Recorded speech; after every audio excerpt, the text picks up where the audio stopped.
Olá, tudo bem? Bom dia para todo mundo aí. Eu costumo falar muito, eu vou deixar aqui. Eu fico sempre preparada com o relógio, porque senão a gente vai até às 4 da tarde. E eu sempre ponho 10 minutos antes, mas acabo... Vou tentar fazer em 30 minutos aqui, acho que todo mundo está com fome. Eu fiquei incumbida aqui de trazer um pouco do case da Único, né? Eu gosto sempre de começar a palestra perguntando: alguém já ouviu falar dessa empresa, Único? Levanta a mão. 1, 2. Caraca, eu tinha que tirar uma foto para levar lá para a empresa agora. Porque é difícil, né? A gente estava até comentando aqui, RD, né? Drogazil tem uma do lado da minha casa e minha esposa é aquela pessoa que acha que é mercado, né? Então ela vai com uma sacola. Eu não consigo entender uma pessoa que consegue sair com uma sacola de mercado da farmácia, mas essa é a minha esposa e ela faz isso na Drogazil. Mas eu jamais não conhecia ainda, né, o grupo, e é um pouco do B2C e do B2B, né? Então, quando você é mais B2B, você é ou uma plataforma ou um ecossistema que você atende uma empresa, você acaba não ficando tão famoso ali para o usuário final, para o cidadão. É um pouco da missão da Único, né, de entrar mais no B2C, mas a gente é uma empresa B2B, e aí o nosso nominho não aparece. Mas, por exemplo, se eu falasse aqui, quem tem conta no banco dos, talvez, 5 maiores bancos do nosso país? Banco mesmo, sabe? Aquele laranjinha, aquele amarelinho, aquele vermelhinho. Quem tem conta lá? Então, olha lá. Vocês usam biometria facial nesses aplicativos? Né? Você sabia, é uma forma de explicar quem é a Único. Você sabia que quando você, uma pessoa anônima para um desses bancos, né, ou talvez os que estão com a gente hoje, quando você é uma pessoa anônima, você fala assim: hoje eu acordei e quero fazer uma conta nesse banco laranjinha aí, ou vermelhinho, ou amarelinho, seja lá qual for, verdinho, né? Agora tem os bancos digitais também, as fintechs. E aí você, para aquela instituição, a instituição não sabe quem é você. Você vai ser o primeiro, né? Vai ser a primeira vez que você vai fazer conta lá. E hoje, graças a Deus, a gente não precisa. Eu tenho conta em quase todos eles, mas eu tenho conta há algum tempo. Então, grande parte das contas que eu tenho nesses bancos eu fiz na agência. Hoje a gente não precisa mais na agência, graças a Deus, né? Um pedacinho disso a Único tenta ajudar a resolver. Então, você é uma pessoa anônima para aquele banco. E você está na sua casa, você baixou o aplicativo, e você decidiu hoje criar aquela conta. E aí, aquele banco precisa ter certeza que você é você. Como é que ele vai ter certeza que você é você se você ainda não é um cliente? Ele podia perguntar para o amiguinho, né? Já que a gente tem conta, pelo menos, em algum banco, antes de começar a pensar em outro banco, porque a gente trocou de empresa e tem que abrir conta. E isso é uma das responsabilidades da Único para os bancos que estão, obviamente, são os nossos clientes, que é o onboarding. Então, se você vai abrir uma conta hoje num banco, estou falando de um banco aqui que é mais fácil, né, mas no varejo também, se você vai abrir uma conta, você vai virar cliente, eles vão tirar sua foto, a gente não vai lá, por baixo daquela captura de foto, tem a nossa SDK, a gente faz aquela prova de vida, pega a sua foto, leva para nossas bases, e diz: olha, essa pessoa que está agora com o aplicativo, nesse celular, tem X% de chance de ser ela mesma, não é alguém tentando se passar por ela para abrir uma conta. Esse é um pouquinho, né, de quem é Único, e a minha expectativa aqui é tentar passar para vocês um pouco do como é a nossa cultura de engenharia, né, para conseguir tentar entregar o melhor produto que a gente pode para os nossos clientes. Então, esse é mais ou menos um pouco da minha missão aqui. Tinha passador, né? Alguém? Bom, quem é a pessoa que já chegou, já começou a falar e tal? Bom, eu sou a Gabi. Exceto a Daiane, alguém mais já ouviu falar de mim? Obrigada, Daiane. Não, já trabalhei com... bom, eu hoje trabalho como diretora de segurança e engenharia de confiabilidade. Né? A Único segue bastante o framework do Google, de SRE. Então, a gente tenta levar a cultura DevOps seguindo um framework sólido, que é a engenharia de confiabilidade. A gente vai falar um pouquinho disso. Acho que isso é um talvez dos pontos de sucesso, né, de ter uma cultura de engenharia forte. Também gosto bastante da área acadêmica. Então, sou coordenadora de curso e professora. Gosto bastante da área acadêmica, não largo ela, embora o dia a dia fica bem puxado lá na empresa. E nas horas vagas eu tento ser mãe da Gigi, assim, mas acho que minha esposa faz um trabalho melhor que eu, que a nossa filha de 5 aninhos. Bom, eu já falei um pouquinho, né, de como é mais ou menos a ideia da Único, né, uma empresa, a gente é uma das primeiras empresas a cunhar o termo ID Tech, né, uma empresa focada em identidade digital.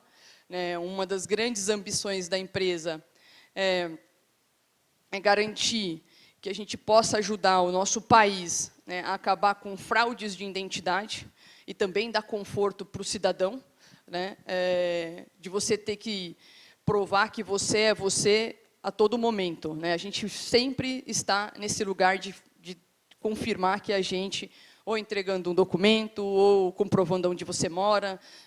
Existe um estudo que a gente até ajudou a patrocinar da FGV, tentando mostrar o tempo e o custo que nós temos, um cidadão brasileiro hoje, o custo e o tempo, com a burocracia de a gente sempre tentar garantir que a gente é a gente, ou as empresas tentarem garantir que você é você e não está usando. Então, a Único tenta entrar, né, empresas de identidade digital, né, empresas de tecnologia focada em identidade digital, tentam garantir um pouco dessa segurança, dessa privacidade da sua identidade, fazendo um ecossistema sólido disso. Hoje, a Único é a empresa privada, né, o governo, obviamente, tem a maior base do país, mas hoje a Único é a empresa privada com a maior base biométrica da população brasileira. Né, então, a gente é um país de mais de 200 milhões de habitantes, a nossa população ativa, que a gente fala, que é a que está mais inserida no mundo digital, está aí por volta de 150 milhões de habitantes. A gente tem praticamente toda a população ativa dentro do nosso grande ecossistema de base biométrica lá. Em 2 anos fizemos 4 rodadas, viramos unicórnio, embora quase ninguém conhece a gente aqui, viramos unicórnio e estamos vindo, né, com esse sonho de tentar se tornar a maior Big Tech brasileira, porque a gente acredita que o Brasil aqui é um celeiro de talentos pelo tipo da nossa cultura e que a gente consegue fazer tecnologia proprietária nossa, né, não ter que, obviamente, beber do mundo lá fora, proprietária nossa para resolver os nossos problemas, mas não só os nossos problemas, mas também resolver o problema mundialmente falando. A gente começa a pensar em internacionalização desde o ano passado, então tem uma estratégia aí um pouco menos publicada de internacionalização. Um pouquinho do que eu comentei, né, de 9 dos 10 maiores varejistas do país estão com a gente, 4 dos 5 maiores bancos estão com a gente, né, usando as nossas soluções para tentar garantir a identidade dos seus próprios clientes.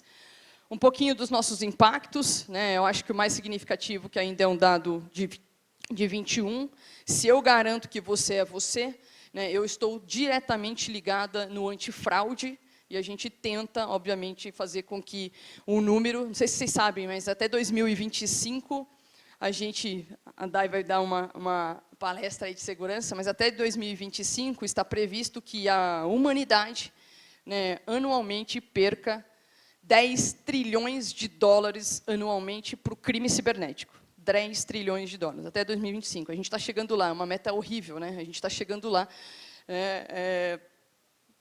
E a Único tenta, talvez, não deixar esse dinheiro. Gente, 10 trilhões de dólares, né? Parece um negócio, caraca, é muito lucrativo, né? Vamos sair daqui, vamos montar já uma gangue, né? Sei lá. Caraca, deve ser mais fácil do que ficar trampando o dia inteiro, né? Para fazer código positivo. Mas, se a gente fosse comparar com uma economia, seria a terceira maior economia. O crime cibernético hoje, ele só perde para os Estados Unidos e China. Fora isso, ele é a economia mais lucrativa. É muito louco isso, né? Então, a gente tenta entrar um pouquinho, né, de tentar fazer com que a gente não bata essa meta de 2025 de um prejuízo de 10 trilhões de dólares com crime cibernético. Bom, enfim, temos alguns produtos. A Único tenta ser, né, vem tentando trabalhar para ser uma plataforma onde eu gero conveniência, onde você precisa provar sua identidade, que eu tenha, né, dentro do meu ecossistema conexões com empresas daquele ramo, para que eu possa ajudar a você, aquela empresa, né, garantir que ela não vai ter fraude, e que você possa dormir todo dia tranquilo e saber que só tem você nesse mundo. Né? A gente fala muito, né, que cada ser é único e tal, vem um pouco aí o nome da Único, mas não é uma verdade absoluta, né, porque a gente não sabe quantas Gabi Dias existem no mercado aí, né, pessoas que têm uma conta no meu nome, ou fizeram algum crediário no meu nome. Então, assim, não é uma verdade. Embora a gente pareça realmente único, né, a gente, pensando no mundo digital cada vez mais, não necessariamente é uma verdade. Então, a gente tenta fazer com que você possa dormir com a cabeça no travesseiro, realmente garantindo que só você é você nesse mundo. E um pouco como é que a gente chega ao B2C, né? Como é que a gente chega até vocês. E aí é uma estratégia que vem desde 2021, a gente fazendo uma entrada maior no B2C, e aí a gente tem um app que chama You, depois fica super convite aí para vocês baixarem e olharem. E aí eu ia trazer um videozinho aqui, mas aí falaram de internet, eu acabei meio que não trazendo, né? Uma jornadazinha para vocês entenderem mais na prática como é que é a ideia. Mas a ideia do B2C é que você, né, e a gente não está inventando um negócio que não existe no mundo, tá, gente? Hoje, não sei se vocês sabem, mas a Estônia, alguém conhece a Estônia? Hoje ela é, né, um paísinho do pequeno leste europeu, né, com quase 2 milhões de habitantes. Ela é é um país considerado a maior sociedade digital. Né, e é lindo, e um pouco da nossa inspiração. Quase todo ano vai uma caravana para a Estônia, lá na Único, para a gente beber dessa vida do cidadão estoniano.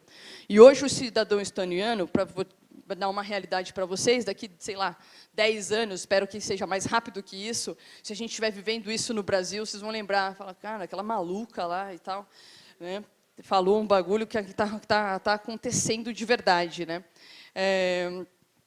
Hoje um brasileiro, ó, um cidadão estoniano, ele faz praticamente tudo de forma digital. Quando você nasce, você recebe, era um chip na época, né, hoje já é aplicativo e tal, e você ganha aquele ID estoniano e você faz isso com qualquer coisa. Nenhuma empresa privada, nem governamental, na Estônia, pode pegar o seu documento sem o seu consentimento. Sabe esse negócio que você vai no sei lá, hotel, aí você fala assim, seu documento, isso não acontece na Estônia. Eles não podem pegar, não podem pedir o seu documento sem o seu consentimento. Tudo fica dentro de uma plataforma do governo, lá quem resolveu esse problema foi o governo, por isso tanto o sucesso, né, tanto o mundo privado quanto o governamental usam uma base única dos cidadãos estonianos. E você tem um aplicativo que chama Data Tracker, né, a gente vai construir dentro do You exatamente isso. Hoje já é possível tudo que a gente faz, que não é o dia a dia de uma sociedade, mas você já consegue ver no seu aplicativo do You da Único. Lá na Estônia, o seu aplicativo fala exatamente isso. Se você estiver dentro de um banco para fazer uma conta, se você estiver indo fazer check-in no seu médico ou no seu hotel, o estabelecimento que quer seu documento vai fazer uma requisição, o sistema dele vai fazer uma requisição para essa plataforma centralizada do governo, você vai receber um push no seu aplicativo falando, olha, esse estabelecimento quer acessar seu endereço, ou esse estabelecimento precisa do seu CPF, lá no SPF.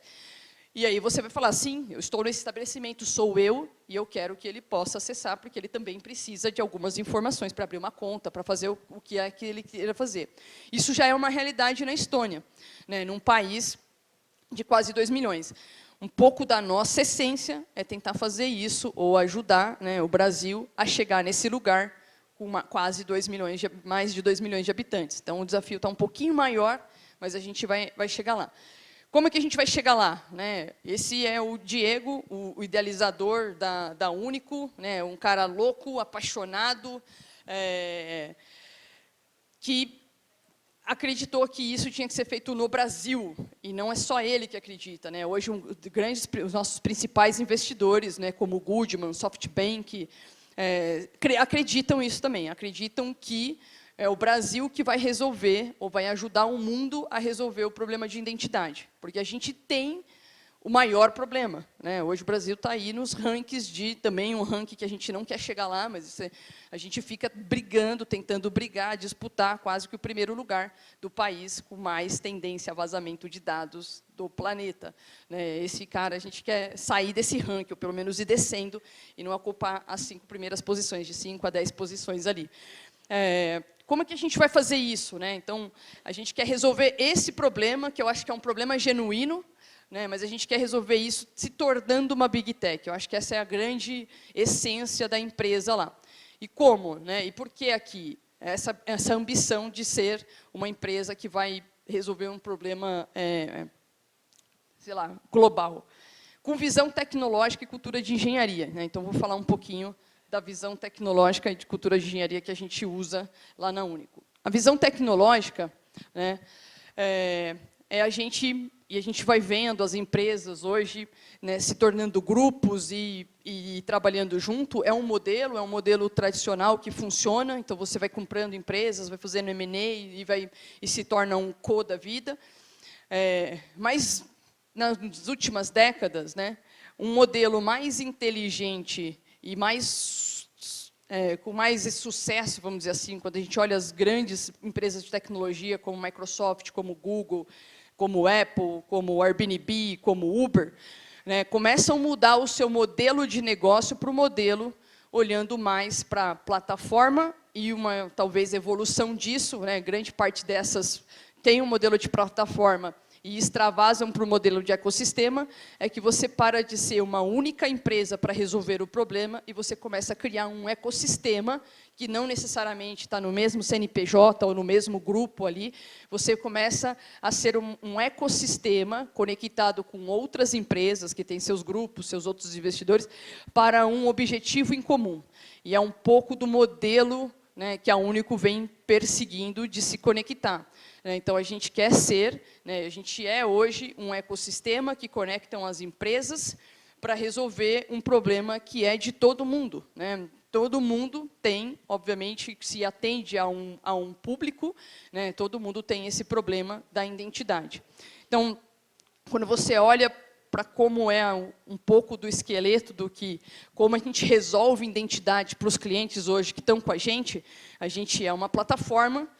Tudo que a gente constrói dentro da engenharia não é pensando naquele produto que vai resolver. Então, sei lá, os nossos produtos aqui, eu tenho produtos em segmentos super diferentes, né? O skill, educação, tenta conectar o RH, o funcionário da empresa, com as empresas de treinamento, instituições de ensino e assim por diante. Então, o skill é uma plataforma que tenta conectar e tudo isso para, obviamente, resolver a identidade, não ter fraude, e você também ter conveniência da sua empresa investir, né, em treinamentos e conhecimento através de uma plataforma facilitada.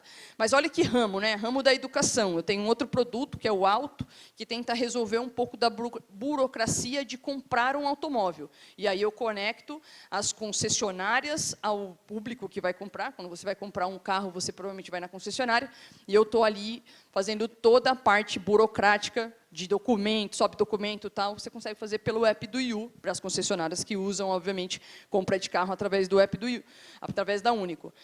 Todo esse ecossistema, né, até agora, mais ou menos, a gente vinha comprando empresa. Então, a gente é uma empresa de 7 M&As, eu comprei a Skill, que chamava Skill Hub, agora é a Único Skill. Eu comprei a Via Nuvem, que era a empresa, agora chama Auto, e eu fui comprando empresas para tentar resolver problemas diferentes. E isso não é um modelo tão rápido de escalar, né? Hoje já é possível você ser uma empresa de qualquer ramo que eu ainda não atuo, de saúde, por exemplo, e você fazer parte da minha plataforma, e você entra nesse ecossistema e resolve o problema de identidade, por exemplo, num ramo que eu mesmo, né, não vou provavelmente comprar outra empresa para fazer isso. Então, é mais ou menos a ideia que a gente tem lá. Tudo dentro da engenharia a gente constrói, né, para que seja reutilizável, ou sejam componentes comuns, e a gente pode conectar não só todos os nossos produtos próprios, mas também que a gente pode conectar empresa 1, empresa 2 e assim por diante, né? Usando o SDK da Único, você pode ser uma empresa que também quer ajudar a resolver o problema de identidade, pelo menos no segmento que você é mais especialista, e com certeza você vai conseguir fazer isso melhor do que eu mesma, eu empresa, né? Então, essa é a primeira grande chave de sucesso para o que a gente vem fazendo aqui, que é ter uma visão de plataforma. Gente, 95, eu estava lendo um case da Microsoft, né, que uma média de 95% da receita dela vem de toda essa área do ecossistema. Né? Então, assim, a Microsoft talvez seja uma das pioneiras nesse modelo, parece novo, né? A gente vê essas empresinhas novas, Airbnb e Uber, que são mais novas, mas a Microsoft é a pioneira nesse modelo de ecossistemas. Né? Eles não chamavam assim, a gente sempre vai, quando vai popularizando, a gente vai ganhando novos nomes, mas eles chamam de parcerias, né? A rede de parceiros deles. E a cultura de engenharia, né? Quando a gente fala de cultura de engenharia, é você ser uma empresa que pensa, respira tecnologia e engenharia. Né? Até a sua área de suporte, hoje na Único, né? Eu cuidava da área de suporte até um tempo atrás. Agora veio um outro diretor lá. Mas até a sua área de suporte, ela tem que pensar como uma empresa de engenharia. Hoje na Único você consegue entrar e eu não tenho que apertar nenhum botão, a gente faz o onboard de um funcionário totalmente automatizado. Né? E, geralmente, a área de suporte das empresas é uma área tradicionalista, né? Que você abre um ticket para isso, você abre um ticket para aquilo, você abre um ticket, e você vai se resolvendo. Então, ser uma empresa de cultura de engenharia é você pensar em toda a essência da empresa, em todos os cantinhos de ser uma empresa que pensa em construir algo, do que simplesmente aceitar aquele status quo de vamos só, né, viver. E, para isso, parece simples, mas, para isso, você precisa ter alguns princípios, alguns pilares. Queria compartilhar um pouco como é que o dia a dia ali, como é que é a nossa engenharia, o que a gente faz. Então, eu trouxe 4 pilares aqui, né, 4 pilares, ritos de engenharia, né, que é a parte da disciplina, para você ser uma empresa sólida e, enfim, se tornar cada vez mais grande. Confiabilidade, que é um pouco, né, da minha função lá dentro da Único. Eu sou sei lá, a responsável, a chata, a provocativa na confiabilidade dos nossos produtos, a gente vai falar um pouquinho disso. Aprender com os fracassos, né? A gente pode tentar ser o mais correto, qualidade, a gente viu a palestra de teste aqui, e ainda assim a gente vai errar, ainda assim vai ter incidentes, ainda assim alguém vai apertar alguma coisa que não deveria, e a gente tem que aprender com isso. Né? É uma empresa que traz uma cultura. Ah, não, é lá fora, né? Eu estou ouvindo, parece voz de criança. É lá fora? Falei assim, cara, será que o meu note, sabe, ligou alguma coisa aqui? Mas beleza. Então, tipo, sei lá, Gigi veio, né? Mas se você cria essa cultura de aprender, né, um incidente vira a coisa mais divertida depois que ele acaba, com certeza. Porque se torna um momento de você investigar e achar, talvez, ali o erro do processo, o erro do sistema, e todo mundo aprender com isso. Então, acho que essa cultura de aprender com fracasso é super importante. E, obviamente, ter times de alta performance. Né? Então, vou falar um pouquinho desses caras. Rito de engenharia, né? Ter disciplina. A sua engenharia precisa ser disciplinada para que você, obviamente, consiga ter qualidade. Como é que a gente faz lá? Compartilhando, né? Como é que a gente faz lá dentro da Único? A gente tem 2 ritos super importantes, né, que juntam áreas que, no mundo tradicional, ficam mais distantes, né? E a gente faz isso, né, recorrentemente, e evoluindo esse rito e, obviamente, tentando garantir, né, que é o review e o planning. Todo final de quarter, né, antes de você pensar o que você vai fazer, óbvio que a gente tem um planejamento estratégico anual, mas todo final de quarter a gente faz especificamente um ritual que todas as tribos levam, né, as suas métricas. Então, você olha para todas as métricas possíveis e imaginárias, né? Não é só métrica de engenharia, como a gente já conhece, sei lá, Dora Metrics, né? Eu quero saber o tempo do meu commit até produção, que é o meu deploy frequency, eu quero saber o número dos meus incidentes, essas métricas são super importantes, mas a gente também traz métrica de atendimento, né, que vem lá da área de operações, também vem métricas do produto, usuários ativos, então você tem uma reunião, né, um rito, que você junta as áreas e a gente vai falar sobre os riscos, vai falar sobre as vulnerabilidades, vai falar sobre se evoluiu ou não a qualidade se os testes evoluíram, né, daquele sistema ou daquele componente, e a gente gasta energia, não é um showroom, eu não vou lá vender o meu produto achando que ele está, ou o meu componente, é a hora que a gente olha para as métricas de forma transparente, a gente acha pontos de desvios, e a gente começa a sair daquela reunião com uma ideia muito boa do que deveria ser as priorizações do próximo quarter. E aí vem a planning, 1 ou 2 semanas depois, né? Então a review sempre final de quarter, a planning no comecinho do quarter, né? Que aí você, ajustado a reunião de review, você declara para a empresa qual é o roadmap do próximo quarter, muito qualitativo, detalhista, e, obviamente, para os 2 próximos quarters, que vão vir um pouco mais macro, mas só para dar a direção do norte, de onde aquele seu produto está indo. O mais legal desses ritos é que não participa só o time de produto, obviamente, e o time de engenharia de software. Dentro desses ritos, né, tem áreas cross, eu estou lá, né, de confiabilidade, também estou lá para segurança, então, vem o pessoal de atendimento, vem o time de alavanca e olha para isso. Então, você garante uma comunicação e um alinhamento em todos os níveis da empresa, né? Porque se você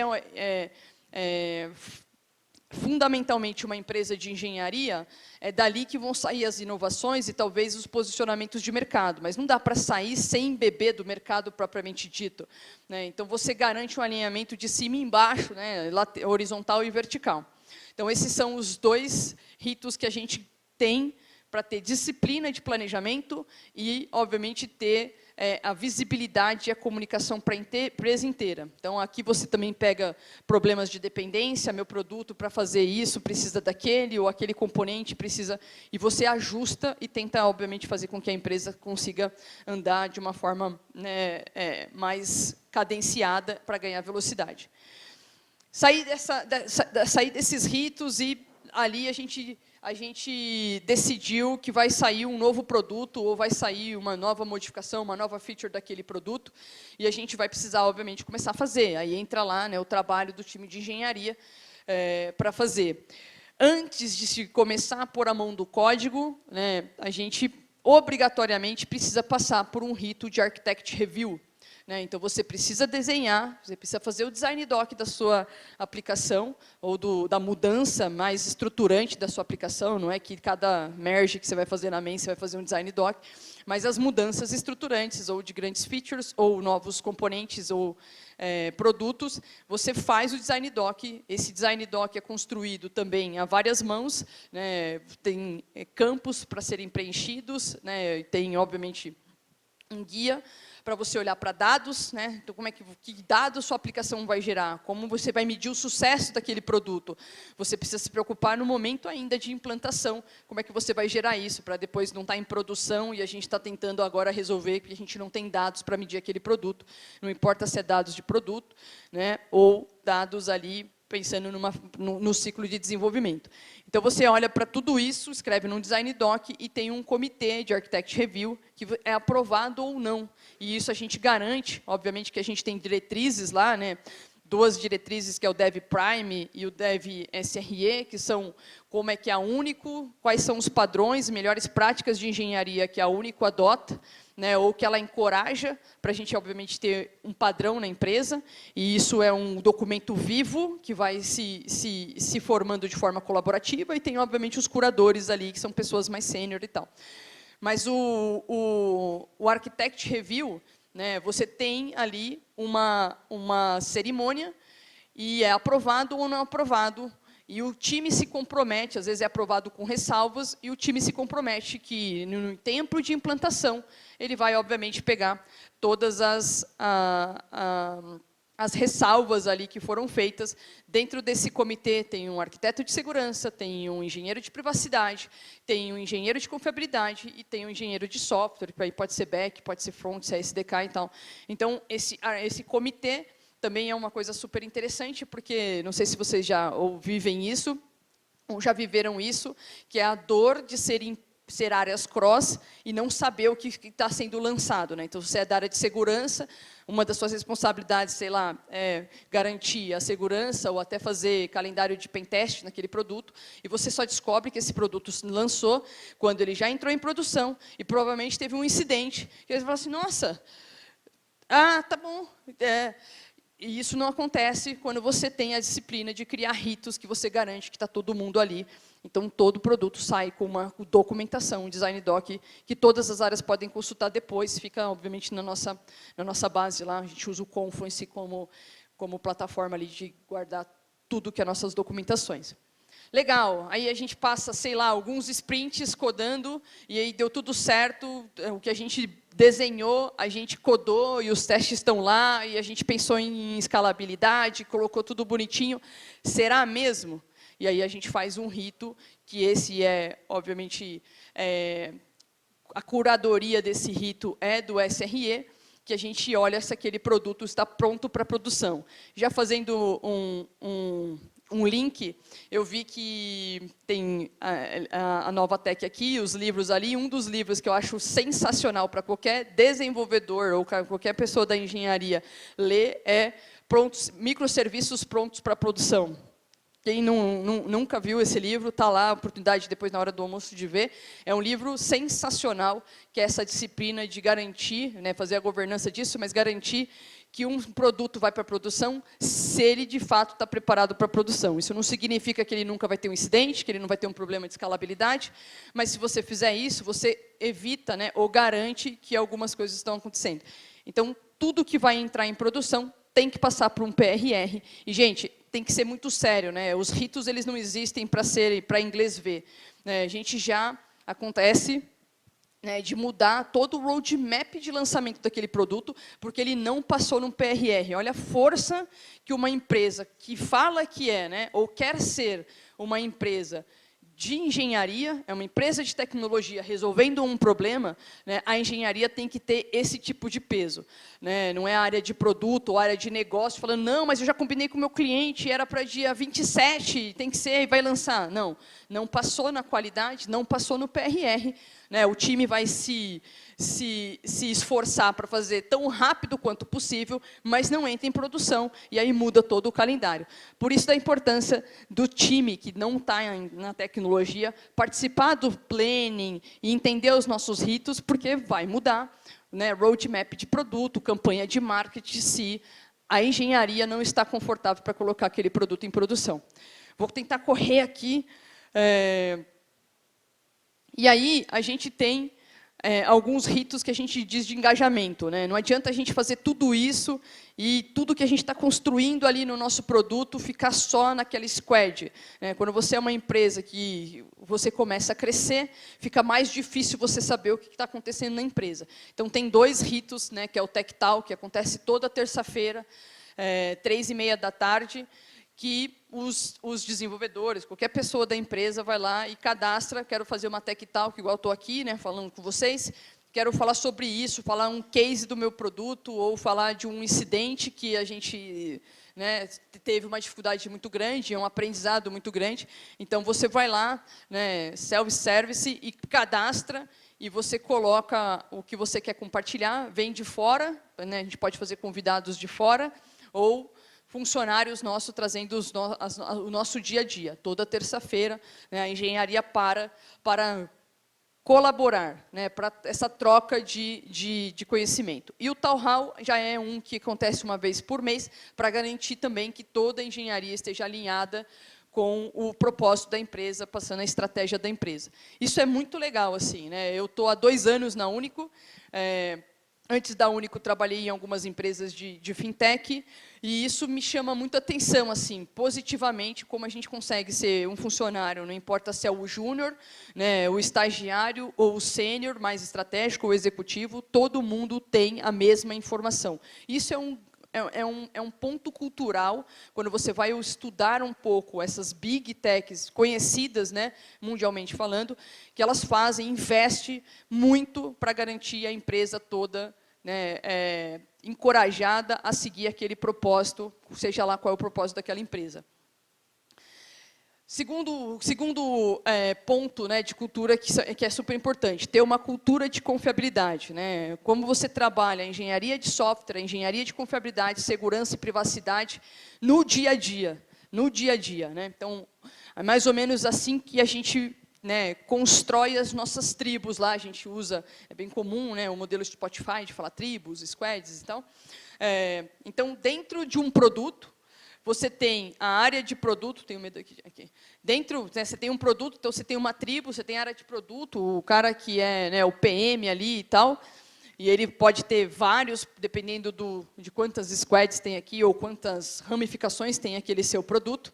Você tem as squads de engenharia de software, e dentro dessa tribo, não na squad, porque aí também não é escalável, e aí também acho que tira um pouco da responsabilidade do engenheiro de software, né, e o build e o run, mas você tem ali, né, uma squad de SRE olhando para todo o fluxo e jornada do cliente daquele produto. Você tem, né, especialistas em segurança, focados em application security, participando do desenvolvimento daquele produto, para garantir, obviamente, a segurança disso.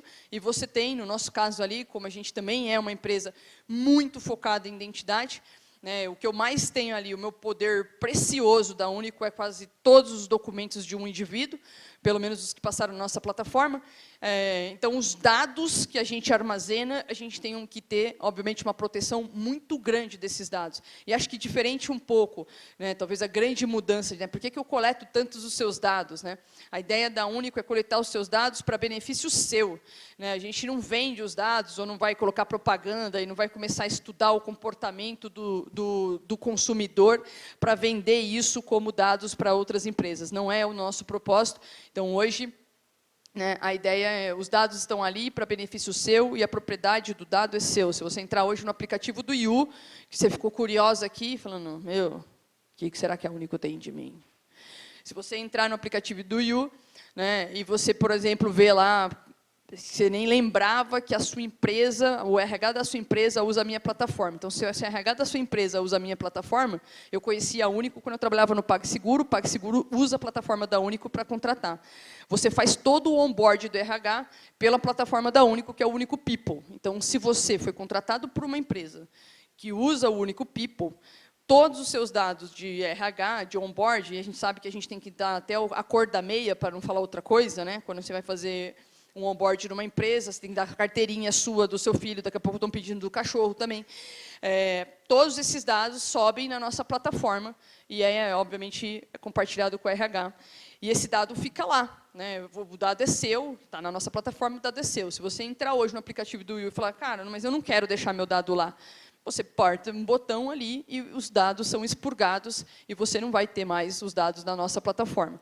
A ideia é que, se você for fazer uma admissão, então eu saí do Pag e fui trabalhar na Único, eu não precisei entregar meus dados de novo, porque meus dados estavam lá, eu simplesmente fiz um onboard numa empresa sem ter que ir correr atrás dos meus documentos, dos meus diplomas e assim por diante. Então, a ideia das nossas tribos, elas são montadas dessa forma, e a gente tem uma base de engenharia de produtividade, que é o time, né, que é um dos meus times ali, responsáveis por criar plataformas de engenharia, para a nossa engenharia ser cada vez mais padronizada, né, e produtiva. Né? A ambição desse time é garantir que o desenvolvedor ele só se preocupe com o problema da Único, não se a pipeline dele vai rodar, e se vai subir, e aonde, que nuvem que vai subir. Né? A missão desse time de engenharia de produtividade é que a nossa engenharia se preocupe com a regra de negócio, resolver o problema da Único, e o resto já está resolvido ou padronizado de alguma forma automatizada. Né? Então, a gente usa, obviamente. E ser uma cultura data-driven, né? E quando eu falo data-driven, né, quando as empresas falam, vamos ser data-driven, vamos tomar as decisões estratégicas pensando em dados. Mas não, é o data-driven da engenharia, né? Como é que você garante? Vocês conhecem, provavelmente, grande parte dessas soluções. A gente tem ferramenta para um monte de coisa no ciclo de desenvolvimento, e essas ferramentas, como é comum, elas geram dados. Hoje a gente tem uma plataforma dentro da Único, construída ali pelo time de engenharia de produtividade, que é o RS, que ele bebe de várias fontes, que são as plataformas que a gente usa como, né, a nossa stack, vamos dizer assim. Ele bebe dessas fontes e você ganha um score, né? Então, você tem um único reliability score, baseado em tudo que eu posso medir do teu componente, do teu código ou do teu produto, né? Então, aqui são algumas features que já tem implementado. Então, eu olho para tudo que é DORA Metrics, né? Deploy Frequency, Incident Time, MTTR, eu olho para os Golden Signos, latência, saturação, taxa de erro das aplicações, e eu consigo ver e colocar qual é o componente hoje, por exemplo, que tem mais taxa de erro, ou que tem uma latência maior, então você consegue olhar ali pelo produto, pelo serviço. Eu olho para qualidade, segurança, né, a adoção das coisas padronizadas, né, a adoção da plataforma de engenharia de produtividade, olho para incidentes e olho para pós-mortem. Então, você ter tudo integrado e ter o dado ali para o seu engenheiro, seja lá qual é, se ele é de dados, se ele é de software, se ele é de confiabilidade, se ele é de segurança, para ele conseguir, com base nesses dados, tomar a decisão de como ele melhora aquele programa ou aquele sistema, faz toda a diferença para que a sua engenharia, obviamente, busque sempre esse padrão de excelência. Fim, aprenda com os fracassos. Vou correr aqui. Qual que é a ideia de aprender com os fracassos? A gente leva muito a sério, né, os incidentes, as indisponibilidades ou alguma coisa que sai errado. Obviamente, sempre com uma cultura blameless, a gente não está preocupado, né, quem foi a pessoa que apertou o botão, a gente está mais preocupado que é por que aquele botão, quando aperta, dá o problema. E eu acho que isso, dentro das nossas cerimônias, tem que sempre ficar. É muito natural quando foi uma pessoa que apertou um botão ou fez um código que passou num teste, que não pegou. É muito natural a pessoa já entrar numa cerimônia dessa, né, meio que já pondo a culpa para ela, e não, fui eu e tal, e a gente tenta, obviamente, cada vez mais, né, cada cerimônia de pós-mortem, ontem eu estava em uma, cada cerimônia de pós-morte, tirar isso, porque isso é o que não vai levar a gente a lugar nenhum, né? Assim, demite aquela pessoa, dá um curso para aquela pessoa, e é só ela, e amanhã é outra que aperta o botão e você fala, ai, caraca, só pensei naquela. Então, a ideia do ciclo de pós-mortem é que você garanta que a gente está olhando o que realmente importa, o problema ali que vai fazer com que a gente pense de uma forma mais inteligente para que uma pessoa, né, ou um desenvolvedor não o cometa, ou um cara de infra não cometa aquele erro de novo, né, o time, a empresa e assim por diante. Dentro dos nossos aprenda com fracasso, a gente tem basicamente 3 pilares que são importantes, né? Gestão de incidentes, então você precisa garantir, primeiro, que todos os seus incidentes, tudo o que aconteceu, degradou, mas não caiu, caiu parcial, mas não caiu total, todos os seus incidentes sejam registrados. Hoje, todo o fluxo de incidente é extremamente automatizado, né? Vindo ou de uma área de cliente, porque o cliente está falando, ou alguém que viu um problema e aperta o botão, vindo das nossas ferramentas, né, APM e ferramentas de monitoração, tudo esse fluxo é automatizado, abre um card, o incidente começa, dispara, cria canal de Slack, abre o War Room, resolvemos o incidente. Legal. De forma automática, vai também para o status page, porque a gente precisa, obviamente, sempre, já que a gente é um broker, né, ou um middle, ou uma plataforma, um ecossistema de identidade, se a gente falha, o cliente precisa saber, né, os bancos, os varejistas, porque o produto dele vai falhar também, né? Se eu paro, provavelmente os bancos não conseguem, a menos que eles tenham, né, um circuit break ali, tomar uma decisão quando a Único está fora, mas eles não fariam, por exemplo, o cadastro de um novo cliente enquanto eu estou fora, né? Então, eu aviso no meu status page, termino, resolvo o incidente. No ciclo de incidente já sai automatizado o ciclo de pós-mortem. Então, já abre card, já faz agendamento, o time tem um tempo, dependendo da criticidade do nosso incidente. a gente tem um tempo para fazer a cerimônia de pós-morte, começa as investigações, e aí a gente entra num fluxo de pós-mortem que não é todo automatizado, porque o ciclo de pós-mortem é a hora que começa a investigação. Mas tudo isso, né, o nosso ciclo de pós-mortem, assim que fecha ali, a gente começa um pós-mortem, faz a investigação, timeline, né, tem um template para ser preenchido. Quando isso conclui, você tem, obviamente, ações. Descobrimos que é um botão que aperta que causa um problema. A gente tem ações para fazer para melhorar aquilo. Essas ações são criadas, vai para o board dos times, entra no backlog dos times e a gente passa a monitorar todas essas actions que saíram de pós-mortem. E todos os times, né, obrigatoriamente, precisam priorizar backlogs de pós-mortem, ao invés do backlog, por exemplo, de produto. E a gente monitora isso dentro do RS. Então, você consegue saber quais são os times que estão inferindo o SLA daquelas actions, quais são os times que têm mais incidentes, automaticamente mais ações de pós-mortem.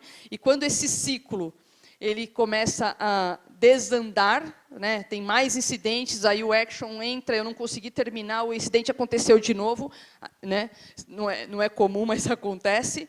A gente tem, né, mais dois ritos aqui, que é o Code Yellow, que é quando a engenharia aperta um botão, né, como se ela estivesse apertando um botão, isso leva para o executivo, porque você precisa declarar um Code Yellow ou um Code Red, e a engenharia para, é como se fosse um lockdown, e a gente tem um critério de saída, e aí pode ser resolver todos os itens de pós-mortem, porque a gente está caindo nesse incidente, né, algumas vezes mais frequente do que a gente gostaria.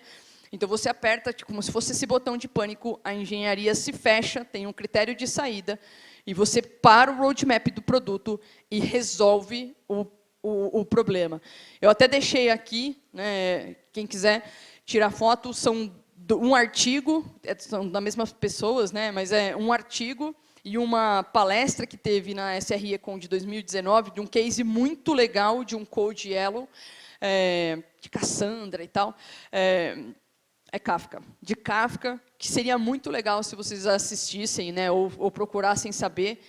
E uma empresa que tem essa cultura de você poder apertar esse botão, você vai declarar, obviamente, gente, que não é só falar assim, Gabi falou, cara, instaura o Code Yellow, em geral é a head de engenharia, no caso de engenharia de confiabilidade, que sou eu, que aprova ir para ou não, mas o time ele faz uma defesa. Olha, por causa disso, essas são as nossas métricas, esses estão sendo os nossos problemas, a gente quer declarar um Code Yellow por causa disso, e aí isso, obviamente, sobe para o CTO, que informa a empresa inteira. O mais legal, eu já vivi 6 meses de empresa, eu pulei num Code Red, né, uma crise que teve, a gente ficou 15 dias enfurnados em Londrina, né, e eu fui com o time de engenharia de confiabilidade para lá, e o que é mais legal, foi a primeira vez que eu vivi, né, um Code Red, não que a gente quer viver isso, né, meio masoquista, né, mas tudo bem.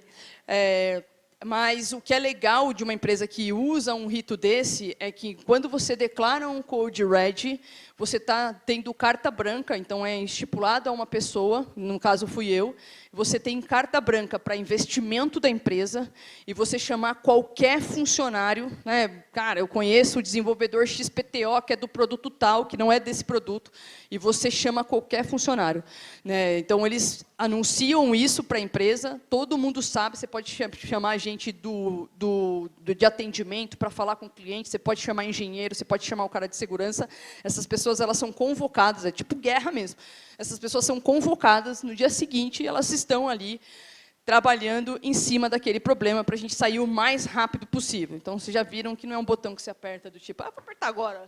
Né? É um botão que se aperta quando a coisa está pegando fogo mesmo, e geralmente quem sabe isso é a engenharia. E o último aqui é só um slide, concluindo, contrate os melhores. Não dá para montar uma empresa que vai se tornar um unicórnio ou vai se tornar uma big tech de referência se você não se preocupar com duas coisas. Contratar as melhores pessoas que você consegue e, obviamente, capacitar para que elas se tornem as melhores pessoas do amanhã para outras pessoas. Né? Então, esse ciclo de talento gera ou atrai talento é muito importante que você faça. É muito importante que você faça.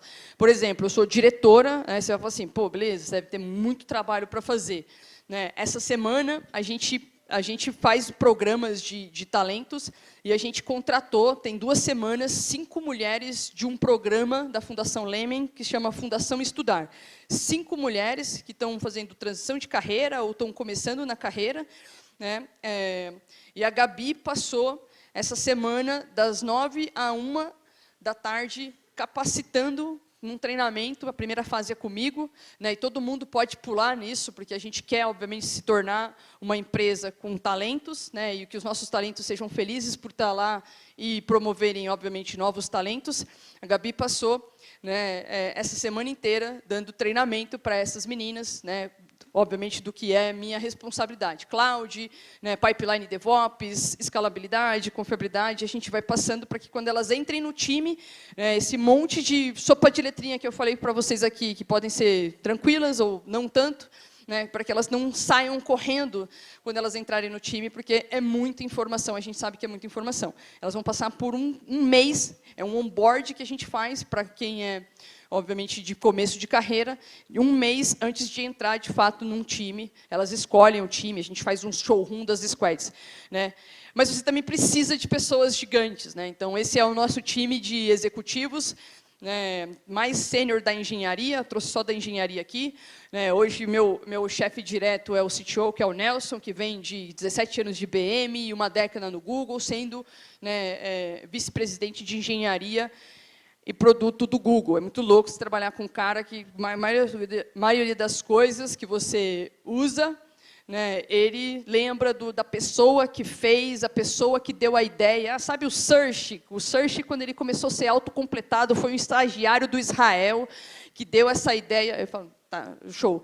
Então, a gente tem um grupo de especialistas que atraem, obviamente, outros especialistas, fora, né, ter uma estrutura sólida dentro da empresa de plano de carreira. Né? Então, hoje, na Único, todo funcionário lá, a gente tem o ciclo vida. Você, de 6 em 6 meses, passa por um ciclo de performance, ajuste e atualização de PDI, salary review de 6 em 6 meses, para você, obviamente, se a gente exige que é um time de alta performance, a gente também tem que dar essa qualidade para os engenheiros e engenheiras que estão lá. Então, você precisa garantir time diverso, né, a nossa engenharia, a gente tenta trazer o mais diverso possível, porque isso constrói, né, uma empresa, obviamente, melhor, porque cada um traz uma bagagem do que times, né, muito iguais. Um processo seletivo consistente, quem te entrevista não é quem te seleciona, então a gente tenta tirar o máximo de viés, a gente tem um comitê independente, você passa por uma bateria de entrevistas, a gente faz o feedback, e quem vai te avaliar nem te viu, para ser um processo, né, só vai olhar os pareceres ali, para ser um processo mais justo possível. Então, garantir, né, uma empresa não vai resolver o problema de identidade, não vai se tornar uma big tech, se as pessoas não estiverem lá felizes, e as pessoas não estiverem lá capacitadas para fazer isso acontecer, porque uma empresa, no final do dia, são pessoas. E, gente, só fazendo uma propaganda aqui, a gente tem mais de 100 vagas na engenharia, a Único é 100% remota, né? Eu tenho gente trabalhando em Nova York, por exemplo, né, do meu time, então ela é 100% remota, então fiquem aí super à vontade, um convite para vocês stalkearem aí nosso LinkedIn e olhar as nossas vagas. Espero ter contribuído um pouco de como uma empresa pensa para ser essa empresa de alta performance e resolver um problema de fato significativo aí no mundo. Obrigada. Muito bom.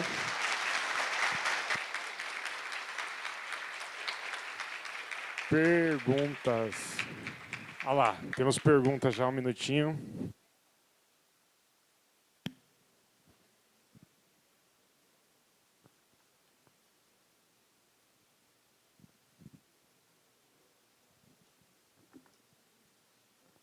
Boa tarde, meu nome é Caterine.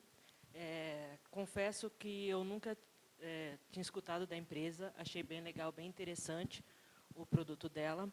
Pensando num caso real que acabou acontecendo recentemente, abrir uma conta, se passando pela minha irmã, num grande banco aqui do Brasil, e quando ela só ficou sabendo quando o nome foi para o SPC, que já estava bem. Aí, quando a gente foi verificar no banco, percebeu-se que a pessoa que abriu a conta tinha características físicas totalmente opostas à dela. E pensando nesse tipo de caso, como garantir uma abertura de banco assim, que aquela pessoa que está abrindo é ela mesma, se você não tem aquelas informações anteriores que você pode verificar? Cara, essa pergunta é espetacular. Porque olha só qual que é a ideia para isso nunca mais acontecer, né? Se você tem uma plataforma que garante que a sua face e os seus documentos são realmente seu, quando esse banco vai bater nessa plataforma, né, nunca vai deixar alguém criar uma conta que não é você. Então, por exemplo, no caso da sua irmã, o que pode ter acontecido é que alguém se apropriou, né, nessa plataforma, nesse banco de dados biométrico, alguém se apropriou do documento dela com sua própria fisionomia, né? Então, eu me peguei seu documento, fui a primeira vez, e aí você não existia nessa base, né? Não existia nem na minha base, e talvez nem em outras que eu posso consultar se a Único não for. Então, eu tenho uma janela de oportunidade ali de pegar os seus documentos e associar a minha face. E até que se prove ao contrário, né, enquanto isso estiver na base, toda vez que eu, com os seus documentos, for abrir conta mais em 5 bancos, isso vai passar, né, com sucesso, porque esses documentos, sei lá, Ana Paula, tal, é essa cara que, na verdade, é de Gabriela Lima Dias. E só muda isso, que é o tal da divergência, quando a pessoa, né, que ela nem sabia que isso aconteceu, ela vai tentar, e aí vão falar, não, você é uma fraudadora. Você fala, mas eu... E aí entra uma divergência, isso passa, por exemplo, para uma mesa, hoje dentro da Único a gente tem uma mesa de análise com mais de 100 pessoas, porque aí começa uma investigação. Quem será que é dono daquela cara? É a Ana Paula ou é a Gabriela?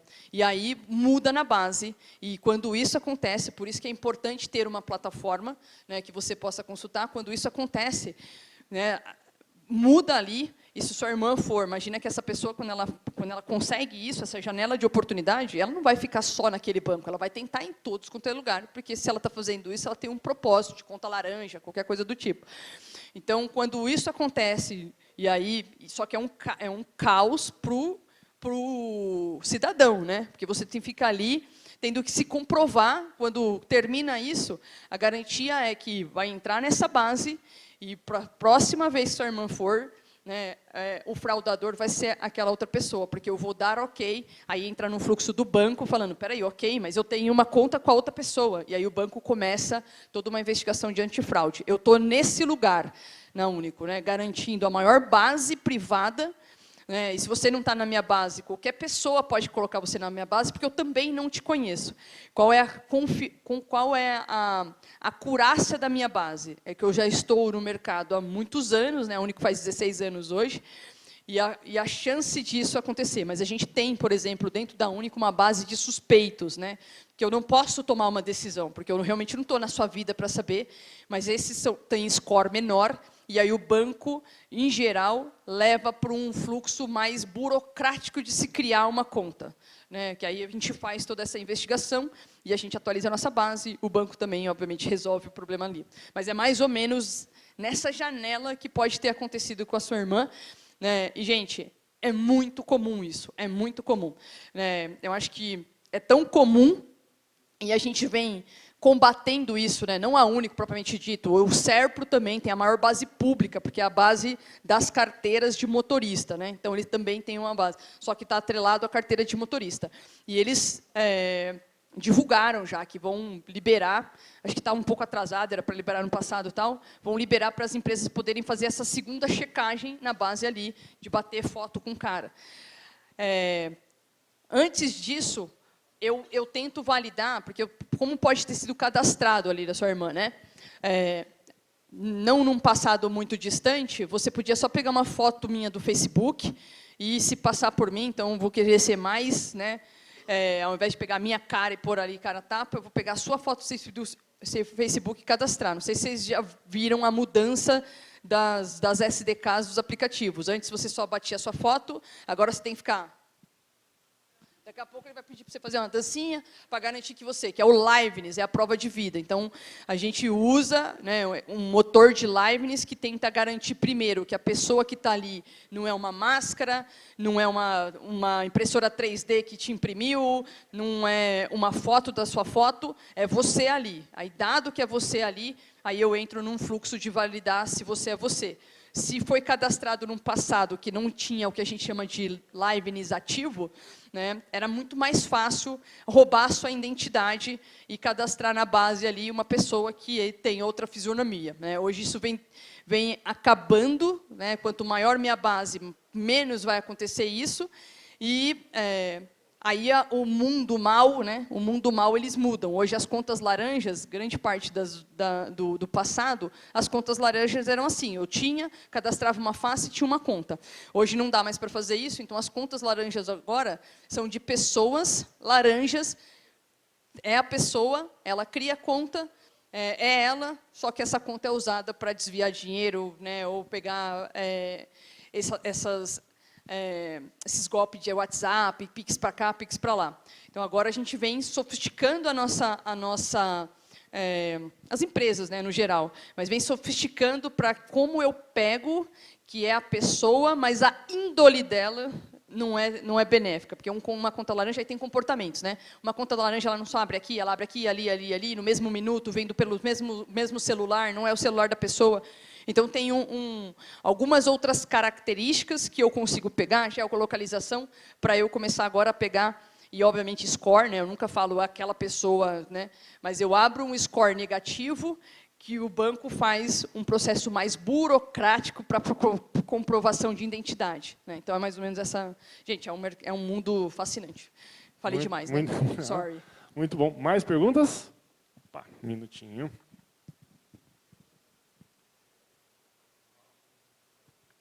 Boa tarde.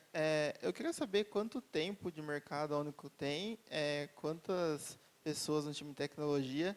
E uma outra dúvida que eu fiquei é, quando está lançando um produto novo, você comentou que tem uma etapa ali de aprovação antes de subir para a produção.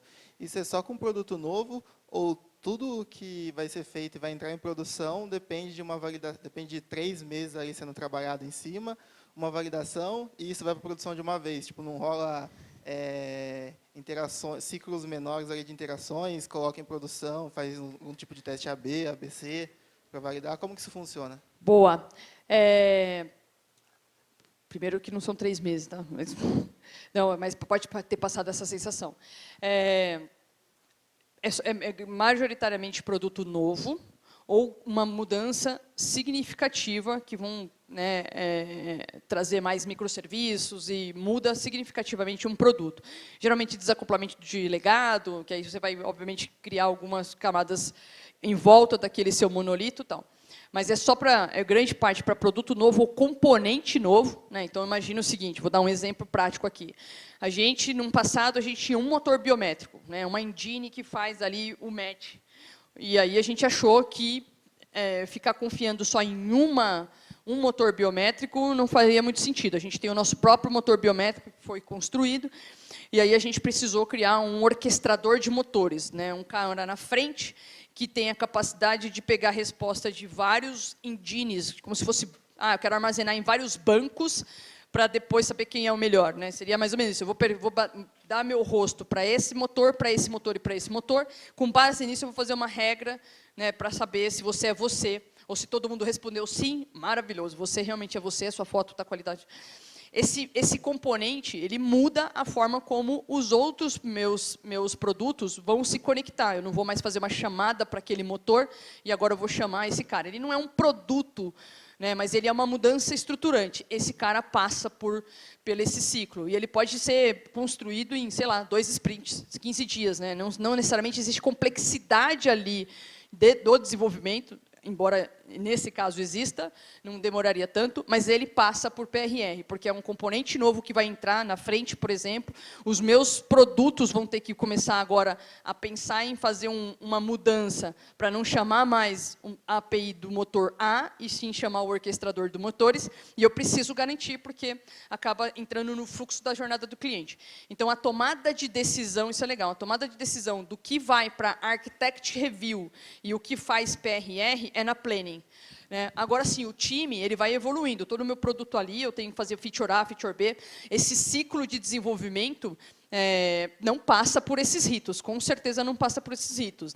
Aí vai ter produtos diversos. Tem produto que faz sua release ou diária ou semanal. Tem produto que comitou, vai em pipeline direto para a produção, faz deploy a quente, porque aí é característico, o contexto daquele produto.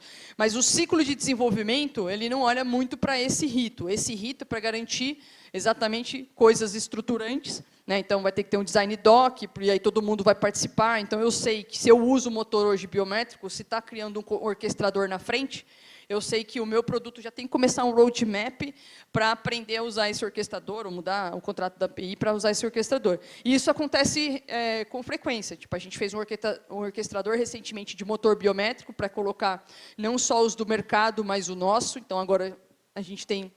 E Liveness é um negócio que é essa coisa da prova de vida, é uma corrida de cão e gato. Então, se você tem a capacidade de conseguir usar vários motores de Liveness, também é importante. Então, hoje tem o orquestrador de Liveness. Essas mudanças mais estruturantes passam por esse rito, e esses ritos eles não são... quando a gente fala de disciplina, a gente incrementa no tempo. Nossa, deve demorar 1 ano para sair um produto lá na Único. Não, esses ritos, gente, eles são super assíncronos. Esses comitês, eles acontecem, às vezes não precisa estar todo mundo sincronamente, todo mundo lê o documento, fez os comentários ali. Antes a gente usava até o Git, RFC, e ficava ali fazendo comentário. Depois dava merge lá no TechDocs. Hoje a gente usa o Confluence. Mas é super fluido, mas a disciplina não pode deixar de existir. Se você vai fazer uma mudança, você tem que documentar essa mudança. Os times têm que saber, mesmo que ela demore, às vezes, sei lá, 2 sprints para entrar lá. Não sei se eu respondi, mas é mais ou menos essa a ideia. Bom, muito obrigado, então. Obrigada demais, gente.